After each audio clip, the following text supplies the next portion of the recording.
ತಿರುಗಾಡುತ್ತಾ ಸೊಂಪಾಗಿ ಕಾಣುವೆಡೆಗಳಲ್ಲಿ ತಂಗಿ ಹಿಡಿ ಹುಲ್ಲನ್ನು ಕಬಳಿಸುವ ಹಸುವಿನಂತೆ ಇದೇ ನನ್ನ ವ್ಯಾಸಂಗದ ಹವ್ಯಾಸ. ನನ್ನ ಕೊಠಡಿಯಲ್ಲಿ ಆರಾಮ ಕುರ್ಚಿಯ ಮೇಲೆ ಮಲಗಿ ಕೈಗೆ ಎಟುಕಿದ ಪುಸ್ತಕ ತೆರೆದು ಓದುತ್ತಾ ಓದುತ್ತಾ ಇಹದ ತಾಪತ್ರೆಯ ದೂರ ಸರಿದಂತೆಲ್ಲ ತನ್ಮಯತೆಯ ಮಡುವಿನಲ್ಲಿ ಮೆಲ್ಲ ಮೆಲ್ಲನೆ ಮುಳುಗಿ ಬಿಡುತ್ತೇನೆ.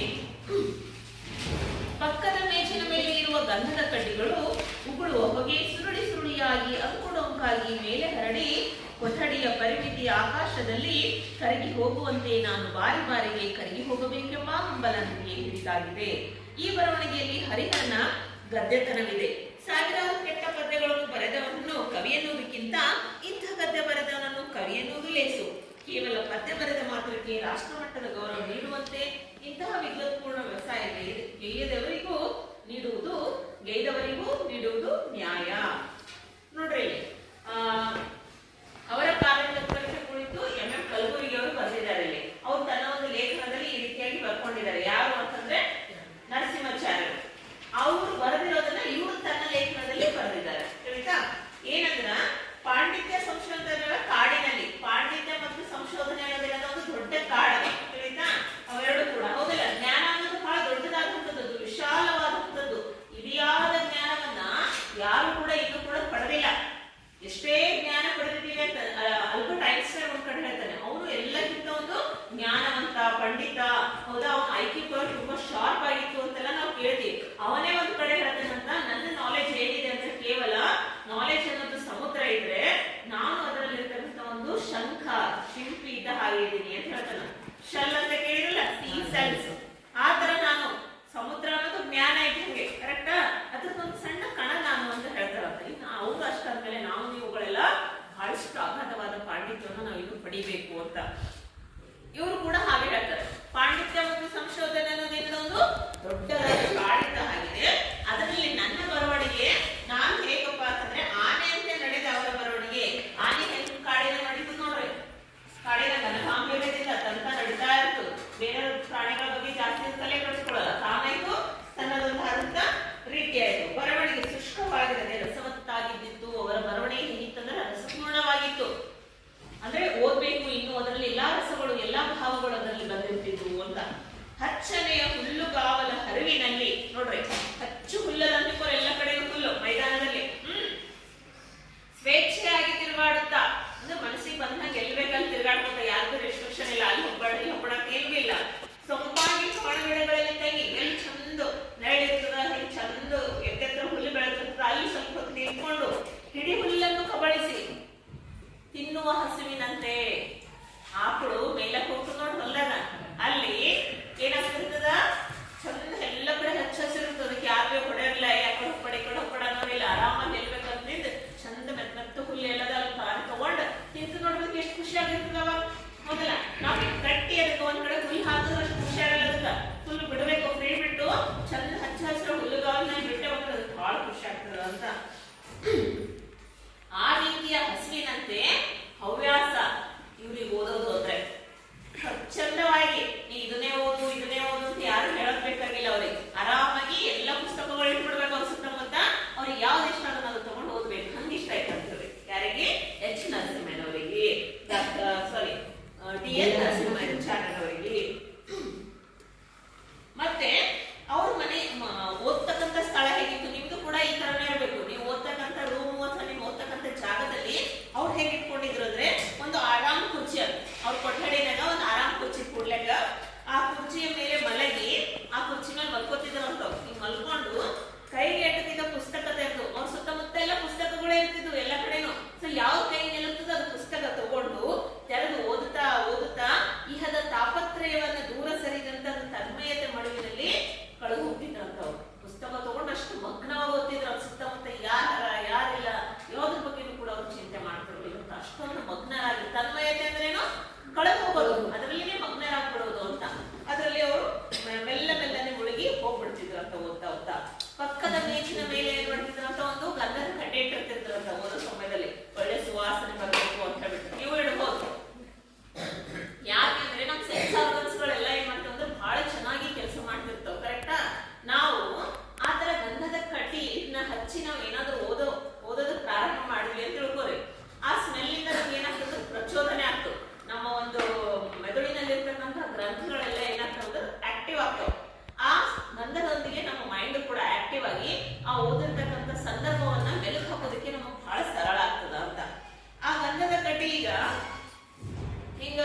ಡಿಎಲ್ಎನ್ ಅವರು ಪ್ರಥಮ ವರ್ಗದ ಪ್ರಾಧ್ಯಾಪಕರೆಂದು ಅವರ ಶಿಷ್ಯ ಕೋಟಿಯ ಒಮ್ಮತದ ಅಭಿಪ್ರಾಯ. 60 ನಿಮಿಷಕ್ಕೆ ಬದಲು 59 ನಿಮಿಷಕ್ಕೆ ಸಾಲುವಷ್ಟು ಪಾಠ ಸಾಮಗ್ರಿ ತಮ್ಮ ಹತ್ತಿರ ಇದ್ದರೆ ಅವರು ವರ್ಗ ನಡೆಸುತ್ತಿರಲಿಲ್ಲ. ಉದ್ವೇಗ, ಅಂದಾಜು, ಆತ್ಮವಂಚನೆ, ಅಪ್ರಾಮಾಣಿಕತೆಯು ಒಮ್ಮೆಯೂ ವರ್ಗದಲ್ಲಿ ಸುಳಿಯಲಿಲ್ಲ. ವಿದ್ಯಾರ್ಥಿಗಳಲ್ಲಿ ವ್ಯಾಸಂಗದ ಹವ್ಯಾಸ ಬೆಳೆಸಿ ಹಸಿವನ್ನು ನೀಗಿಸುವ ದಾರಿ ತೋರಿಸಿ ಆ ದಾರಿಯಲ್ಲಿ ಎಡವಿದಾಗ ಎತ್ತಿ ನಿಲ್ಲಿಸಿ ಮುನ್ನಡೆಸಿದರು. ಇದನ್ನು ನೆನಪಿಟ್ಟು ಅವರ ವಿದ್ಯಾರ್ಥಿಗಳು, ಮಿತ್ರರು, ಜ್ಞಾನೋಪಾಸಕ, ಹೊಸ ಬೆಳಕು, ಉಪಾಯನ ಎಂಬ ಅಭಿನಂದನಾ ಗ್ರಂಥಗಳನ್ನು ಅರ್ಪಿಸಿ ನಾಡ ಜನತೆ ಬೀದರ್ ಸಾಹಿತ್ಯ ಸಮ್ಮೇಳನಕ್ಕೆ ಅಧ್ಯಕ್ಷರನ್ನು ಆರಿಸಿ ಕೃತಜ್ಞತೆಗಳನ್ನು ಸಲ್ಲಿಸಿದರು. ನೋಡ್ರಿ, ಡಿಎಲ್ಎನ್ ಅವರು ಪ್ರಾಧ್ಯಾಪಕರಾಗಿದ್ದರು ಅಂತ ನಾನು ಈಗಾಗಲೇ ಹೇಳಿದ್ದೇನೆ. ಅವರು ಪ್ರಥಮ ವರ್ಗದ ಪ್ರಾಧ್ಯಾಪಕರು. ಸರಿಯಾಗಿ ಕೊಡ್ರಲ್ಲ, ಮೇರಾಗಿ ಕೊಡ್ರಿ. ಪ್ರಥಮ ವರ್ಗದ ಪ್ರಾಧ್ಯಾಪಕರಾಗಿದ್ದರು. ಅವರ ಶಿಷ್ಯ ಕೋಟ್ಯಾನುಗಟ್ಟಲೆ ಅವರು ಶಿಷ್ಯರನ್ನು ಕಳಿಸಿದ್ರು ಅಂತ. ಅವರ ಒಂದು ಒಮ್ಮತದ ಅಭಿಪ್ರಾಯ, ಅವರೆಲ್ಲರೂ ಶಿಷ್ಯರ ಒಮ್ಮತದ ಅಭಿಪ್ರಾಯ ಏನಂದ್ರ, ಅವ್ರು ಒಂದು ತರಗತಿ ಹೋಗ್ಬೇಕಿತ್ತು. ಈಗ ನಮ್ದು 45 ನಿಮಿಷದ ಕ್ಲಾಸ್ಗಳು ಕರೆಕ್ಟಾ? ಅವ್ರದ್ದು 60 ನಿಮಿಷದ ಕ್ಲಾಸ್ ಇದೆ, 1 ಗಂಟೆ ಕ್ಲಾಸ್ ಇದೆ. ಅವರಲ್ಲಿ 59 ನಿಮಿಷದ ಮಾತ್ರ ಪಾಂಡಿತ್ಯ ಇದೆ. ಮಕ್ಕಳಿಗೆ ಹೇಳಕ್ರೆ 59 ನಿಮಿಷದ ಅಷ್ಟೇ ಇಲ್ಲ. 60 ನಿಮಿಷ ಕ್ಲಾಸ್ ತಗೊಳ್ಳೋದ ನಂತರ 1 ನಿಮಿಷದ ನಂತರ ಏನು ಮಕ್ಕಳಿಗೆ ಹೇಳಕ್ಕಿಲ್ಲ ಅಂದ್ರೆ ಅವ್ರು ಕ್ಲಾಸ್ ಹೋಗ್ತಿದ್ದಿಲ್ಲ. ಅಷ್ಟೊಂದು ಪ್ರಾಮಾಣಿಕತೆ, ಅಷ್ಟೊಂದು ವೃತ್ತಿನಿಷ್ಠೆ ಅವರಲ್ಲಿ ಇತ್ತಂತ. ಹಾಗಾಗಿ ಆ ಶಿಷ್ಯ ವೃಂದದವರಿಗೂ ಕೂಡ ಅವರನ್ನ ಕಂಡ್ರೆ ಎಲ್ಲಿಲ್ಲದ ಪ್ರೀತಿ ಇತ್ತಂತ. ಆಮೇಲೆ ವಿದ್ಯಾರ್ಥಿಗಳಲ್ಲಿ ಹೇಗ್ ಮಾಡ್ತಿದ್ರು ಅಂದ್ರೆ ವ್ಯಾಸಂಗದ ಹವ್ಯಾಸವನ್ನು ಅವರು ಬೆಳೆಸ್ತಾ ಇದ್ರು. ಅವರಲ್ಲಿ ನೀವು ಓದ್ಬೇಕು, ಅವರಲ್ಲಿ ಪ್ರಚೋದಿಸ್ತಿದ್ರು. ನೀವು ಓದ್ಲೇಬೇಕು, ನೀವು ಅಭ್ಯಾಸವನ್ನು ಮಾಡಬೇಕು, ನೀವು ನಿಮ್ಮ ಹಸಿವನ್ನ ಇಂಗಿಸ್ತಕ್ಕಂಥ ಕೆಲಸವನ್ನ ಅವ್ರು ಮಾಡ್ತಿದ್ರಂತ. ಯಾರ ಹಸಿವನ್ನ? ವಿದ್ಯಾರ್ಥಿಗಳ ಹಸಿವನ್ನ. ಎಂತ ಹಸಿವು? ಹೊಟ್ಟೆ ಹಸಿವು, ಜ್ಞಾನದ ಹಸಿವು? ಜ್ಞಾನದ ಹಸಿವು. ನಾವು ನಿಮ್ಗೆಲ್ಲ ಹೇಳ್ತಿರ್ತೀವಿ ಏನಂದ್ರೆ, ಪ್ರಶ್ನೆಗಳನ್ನ ಕೇಳ್ರಿ, ಹೊಸ ಹೊಸ ವಿಷಯಗಳ ಬಗ್ಗೆ ಚರ್ಚೆ ಮಾಡೋಣ. ಹೊಸ ಹೊಸ ಪ್ರಶ್ನೆಗಳನ್ನ ಕೇಳಿದ್ರೆ ಏನಾಗ್ತದ, ನಮಗೂ ಕೂಡ ನಮ್ಮ ವಿದ್ಯಾರ್ಥಿಗಳು ಪ್ರಶ್ನೆ ಕೇಳ್ತಾರಪ್ಪ, ಇನ್ನೂ ಹೆಚ್ಚಿನ ವಿಷಯಗಳನ್ನ ನಾವೇನ್ ಮಾಡ್ಬೇಕು, ಅರಗಿಸ್ಕೊಂಡು ಬರ್ಬೇಕಾಗ್ತದ. ಇಲ್ಲಾಂದ್ರೆ ಮಕ್ಕಳಿಗೆ ಅಲ್ಲಿ ಆನ್ಸರ್ ಕೊಡೋದಕ್ಕಾಗಲ್ಲ ಅಂತ ನಾವು ಕೂಡ ಏನ್ ಮಾಡ್ತೀವಿ, ಇನ್ನೂ ಹೆಚ್ಚಿನ ಅಧ್ಯಯನವನ್ನ ಮಾಡ್ತೀವಿ. ಯಾರಿಗೋಸ್ಕರ? ನಿಮಗೋಸ್ಕರ. ಆಗ ನಿಮಗೂ ಕೂಡ ತೃಪ್ತಿ ಆಗ್ತದೆ. ಕರೆಕ್ಟಾ? ನೀವು ಪ್ರಶ್ನೆಗಳಿಗೆ ಉತ್ತರವನ್ನ ಕೊಟ್ರಿ ಅಂತಂದ್ರ ನಮಗೂ ಕೂಡ ತೃಪ್ತಿ ಆಗ್ತದೆ. ನೀವು ಇನ್ನೂ ಹೊಸ ಹೊಸ ಪ್ರಶ್ನೆಗಳು ಕೇಳಿದ್ರಿ, ಅದಕ್ಕೆ ಮತ್ತೆ ನಾವು ಉತ್ತರ ಕೊಟ್ವಿ ಅಂತಂದ್ರೆ ನಮಗೂ ಕೂಡ ತೃಪ್ತಿ ಆಗ್ತದೆ. ನಮ್ಮ ಮಕ್ಕಳಲ್ಲಿ ಆಸಕ್ತಿ ಬೆಳೆಯಲಾಗ್ತದ, ಇನ್ನು ಓದ್ಬೇಕನ್ನೋ ಹವ್ಯಾಸ ಹೆಚ್ಚಾಗ್ತಾ ಇದೆ ಅಂತ ನಮಗೂ ಖುಷಿ ಆಗ್ತದೆ. ಹೌದಾ? ಆಮೇಲೆ ಇವರ ಒಂದು ಆ ರೀತಿಯಾದ ಅಧ್ಯಯನಕ್ಕಾಗಿ, ಆ ರೀತಿಯಾದ ಒಂದು ಗುರುವಿನ ಒಂದು ಏನಂತಾರೆ ಅದಕ್ಕೆ ಋಣವನ್ನ ತೀರಿಸೋದಕ್ಕೋಸ್ಕರ, ನೆನಪಿಗೋಸ್ಕರ ಇವರ ಶಿಷ್ಯ ವೃಂದದವರೆಲ್ಲ ಸೇರಿ ಏನೇನ್ ಮಾಡಿದ್ರು ಅಂದ್ರೆ, ಮಿತ್ರರು, ಜ್ಞಾನೋಪಾಸಕ, ಹೊಸ ಬೆಳಕು, ಉಪಾಯನ ಎಂಬ ಅಭಿನಂದನಾ ಗ್ರಂಥಗಳನ್ನ ಪ್ರಕಟಿಸಿದ್ರಂತ. ಜ್ಞಾನೋಪಾಸಕ,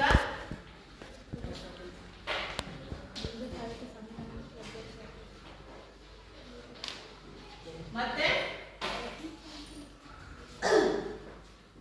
ಹೊಸ ಬೆಳಕು, ಮತ್ತೆ ಉಪಾಯನ, ಈ ಎಲ್ಲ ಒಂದು ಅಭಿನಂದನಾ ಗ್ರಂಥಗಳನ್ನ ಇವರು ಪ್ರಕಟಿಸಿದ್ದಾರೆ. ಅಭಿನಂದನ ಅಂದ್ರೆ ಏನ್ ಹೇಳ್ರಿ?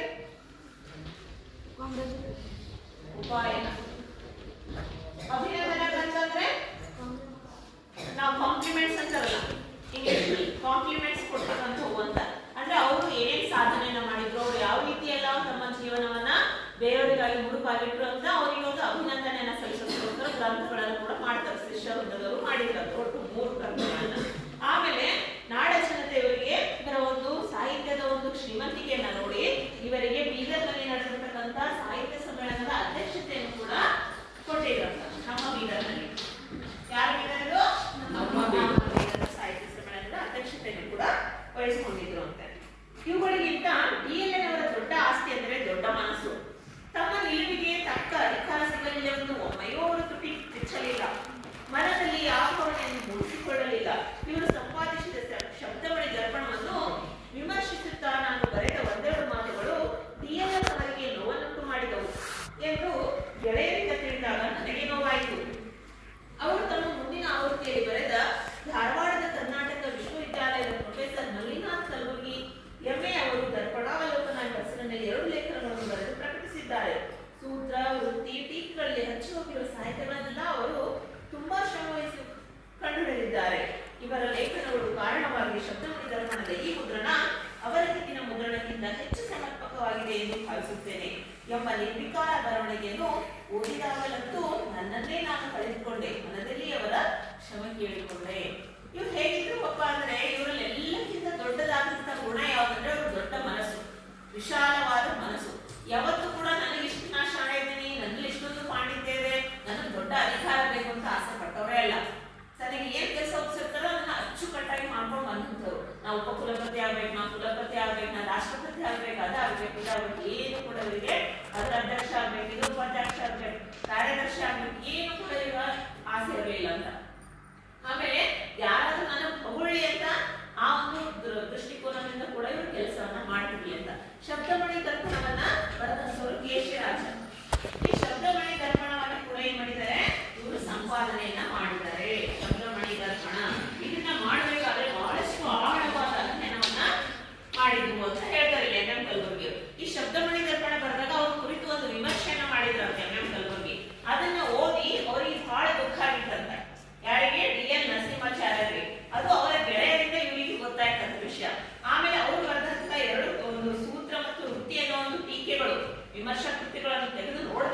ಒಂದು ಯಾಕೆ ನಾವು ಒಬ್ಬರ ಜೀವನ ಚರಿತ್ರೆಗಳನ್ನ ವ್ಯಕ್ತಿ ಚಿತ್ರವನ್ನ ಓದ್ತೀವಿ ಅಂದ್ರೆ ಅವ್ರ ಜೀವನದಲ್ಲಿ ಹೇಗೆಲ್ಲ ಸಾಧನೆ ಮಾಡಿದ್ರು, ಯಾವ್ಯಾವ ರೀತಿ ಎಲ್ಲ ಇದ್ರು, ನಾವು ಅವರ ಜೀವನದ ಒಂದಿಷ್ಟು ದೃಷ್ಟಾಂತಗಳನ್ನ ಉದಾಹರಣೆಗಳನ್ನ ತೆಗೆದುಕೊಂಡು ನಮ್ಮ ಜೀವನಗಳನ್ನ ನಾವು ಹೇಗೆಲ್ಲ ಮಾಡ್ಕೋಬಹುದು ಅನ್ನೋದಕ್ಕೋಸ್ಕರ ಏನ್ ಮಾಡ್ತಾರೆ, ಒಂದು ನಮ್ಮ ಮೇಲೆ ಒಳ್ಳೆಯ ಉತ್ತಮ ಪ್ರಭಾವ ಬೀರಲಿ ಅಂತ ಈ ಜೀವನ ಚರಿತ್ರೆಗಳನ್ನ ಹೇಳ್ತಾರೆ. ಸೊ ಇಲ್ಲಿಗೆ ಪಾಠ ಮುಕ್ತಾಯ ಆಯ್ತು ಇವತ್ತಿಗೆ. ಇನ್ನು ಪಾಠದಲ್ಲಿ ಇರ್ತಕ್ಕಂಥ ಪ್ರಶ್ನೋತ್ತರಗಳನ್ನ ನೋಡೋಣ. ಕನ್ನಡ ಸಾಹಿತ್ಯದಲ್ಲಿ DLN ಯಾರ ಸ್ಥಾನವನ್ನು ತುಂಬಿದ್ದರು? ದೀನಶ್ರೀ ಅವರ ಸ್ಥಾನವನ್ನು ಇವರು ತುಂಬಿದ್ರು. Very good. DLN ಎಷ್ಟರಲ್ಲಿ ಚಲಿಸಿದರು?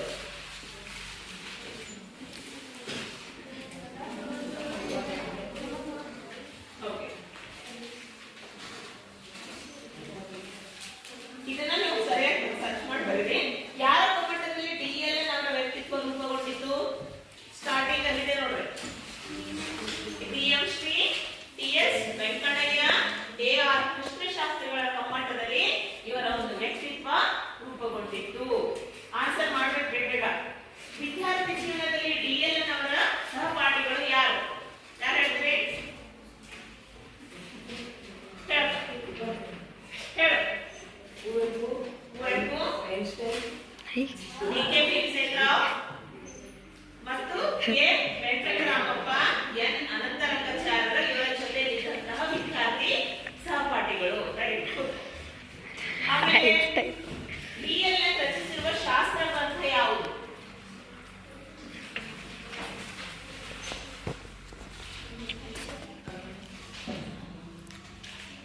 ಕನ್ನಡ ಗ್ರಂಥ ಸಂಪಾದನೆ. DLN ಅವರ ವಿಮರ್ಶಾ ಲೇಖನಗಳು ಯಾವ್ಯಾವು? ಈ ಕಡೆ ಇದೆ ನೋಡ್ರಿ. ಒಂದೊಂದು ಭುವನೈಕ್ಯ ರಾಮಕುದೇರ, ಕುಮದೇಂದು ರಾಮಾಯಣ, ಧವಳ ಇತ್ಯಾದಿ ಲೇಖನಗಳು.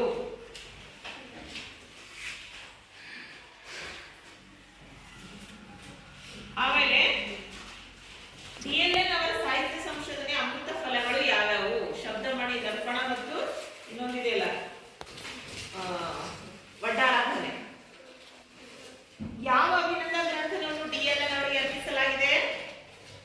ಇವತ್ತೇ ಹೇಳಿದ್ರು. ಹೊಸ ಬೆಳಕು, ಉಪಾಯನ ಮತ್ತು ಜ್ಞಾನೋಪಾಸಕ ಇವು ಅಭಿನಂದನ ಗ್ರಂಥಗಳು. ಅಂಡರ್ಲೈನ್ ಮಾಡ್ಕೋಬೇಕು ಪೆನ್ಸಿಲ್ ಇಂದ. ಅವಾಗಿಂದ ಅವಾಗಿ ಮಾಡ್ಕೊಂಡ್ರೆ ಪಟ ಪಟ ಆನ್ಸರ್ ಕೊಡ್ಬೋದು ನೀವು. ಓಕೆ, 4-5 ವಾಕ್ಯ 8-10 ವಾಕ್ಯಗಳನ್ನೆಲ್ಲ ಸರಿಯಾಗಿ ಪಾಠವನ್ನು ಇನ್ನೊಂದ್ಸಲ ಚಂದ ಓದ್ಕೊಂಡು ಸರಿಯಾಗಿ ಬರೀರಿ. ಈ ಸಂದರ್ಭದ ಮೇಲೆ ಸ್ಪಷ್ಟೀಕರಣ. DLN ಅಂದರೆ ಪಾಂಡಿತ್ಯ, ಪಾಂಡಿತ್ಯ ಅಂದರೆ DLN. ಇದನ್ನ ಹೇಗೆ ಬರೀತೀರ ಅಂದ್ರೆ ಮೊದಲು ಆಯ್ಕೆ. ಈ ಮೇಲಿನ ವಾಕ್ಯವನ್ನು MM ಕಲಬುರ್ಗಿ ಅವರು ರಚಿಸಿರುವ ಮಾರ್ಗ ಸಂಪುಟ 1 ಅನ್ನೋ ಕೃತಿಯಿಂದ ಆರಿಸಿಕೊಳ್ಳಲಾದ ಪಾಂಡಿತ್ಯದ DLN ನರಸಿಂಹಾಚಾರ್ಯನ ಗದ್ಯ ಪಾಠದಿಂದ ಆಯ್ದುಕೊಳ್ಳಲಾಗಿದೆ. ಈ ಮೇಲಿನ ಮಾತನ್ನು ತೀನಶ್ರೀ ಅವರು DL ನರಸಿಂಹಾಚಾರ್ಯರ ಕುರಿತು ಹೊಗಳಿರ್ತಕ್ಕಂಥದ್ದನ್ನ MM ಕಲಬುರ್ಗಿಯವರು ತಮ್ಮ ಒಂದು ಲೇಖನದಲ್ಲಿ ವಿವರಿಸಿದ್ದಾರೆ. ಅದಕ್ಕೆ ಸ್ವಾರಸ್ಯ ಬರಬೇಕು. ಯಾಕಂದ್ರೆ ಅಗಾಧವಾದ ಪಾಂಡಿತ್ಯವನ್ನ DL ನರಸಿಂಹಾಚಾರ್ಯರು ಹೊಂದಿರೋದ್ರಿಂದ DLN ಅಂದರೆ ಪಾಂಡಿತ್ಯ, ಪಾಂಡಿತ್ಯ ಅಂದರೆ DLN ಅಂತ ಅವರು ಹೊಗಳಿದ್ದಾರೆ. ಎಷ್ಟು ಈ ತರ ಉಳಿದಿರ್ತಕ್ಕಂತಹ ಸಂದರ್ಭಗಳನ್ನು ಸಹಿತ ನೀವು ಬರೀಬೇಕು. ಇನ್ನು ಭಾಷಾಭ್ಯಾಸ ನೋಡ್ರಿ. ಕೆಳಗೆ ನೀಡಿರುವ ಪದಗಳಿಗೆ ವಿರುದ್ಧಾರ್ಥಕ ಬರೆಯಿರಿ. ಮರಣ, ವೆರಿ ಗುಡ್. ಗೌರವ, ಜಂಗಮ, ಸ್ಥಾವರ. ಜಂಗಮ ಅಂದು ವಿರುದ್ಧ ಪದ ಸ್ಥಾವರ. ಕಿರಿದು, ಕಿರಿದು. Very good. ನ್ಯಾಯ,